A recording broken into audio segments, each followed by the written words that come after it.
istərdim ki, digər bir bağlantımızı yaradaq. Az öncə də anons etdim ki, böyük qayıdış davam eləyir. Xocalı şəhərinə daha 33 ailə köçürülüb. Köç bugün səhər saatlarında reallaşıb. Prosesin detallarını Aydə Zərgərli bizə çatdıracaq. Aydə, hər vaxtın xeyir olsun.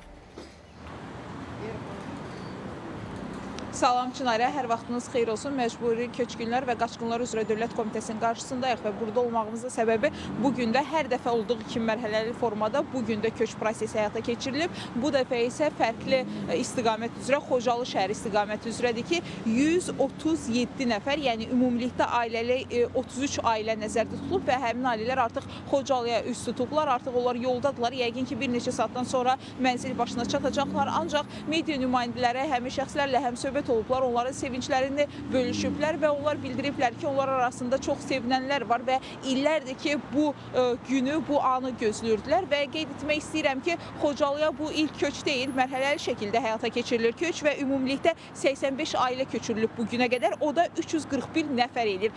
Xatırlatma etmək istəyirəm ki, Şərqi Zəngəzur və Qarabağ üzrə isə bu günə qədər 40 mindən çox insan yaşayır və hər dəfə mərhələli şəkildə köç prosesi həyata keçirilir ki, bu rəqəmlərin də sayı artmaqdadır və bununla yanaşı 40 min içərisində orada çalışanlar, dövlət strukturunda, eləcə də digər bərpa quruculuq işlərində də işləyənlərin ümumi sayı nəzərdə tutulub ki, hətta yenidən orada tədris, səhiyyə sistemində də çalışanlar, məsələ Qarabağ, Şərqi Zəngəzura köç prosesində köçürülən şəxslərin özləridir ki, özlər öz doğma yurt yuvalarına qayıdıblar, eyni zamanda oradakı işlərdə fəaliyyət göstərirlər. Bir daha xatırladıram ki, 137 nəfər yenidən Xocalıya üz tutdu və öz doğma torpaqlarına qovuşacaqlar bugün və yəqin ki, bu bir neçə saatdan sonra həyata keçiriləcək. Onların mənzillərinin açar vermə təqdimatı da olacaq ki, təbii ki, biz növbəti buraxılışlarımızda da bununla bağlı izləyicilərimizin diqqətinə həmin informasiyaları çatdıracağıq və mərhələli şəkildə hər dəfə fərqli bölgələrə köç prosesləri həyata keçirilir və biz də bu informasiyaları qeyd etdik və bugün də bu proses Xocalı istiqamətindədir. Çatdıracağım məlumatlar hələlik bundan ibarətdir və sözü yenidən sənə ötürürəm.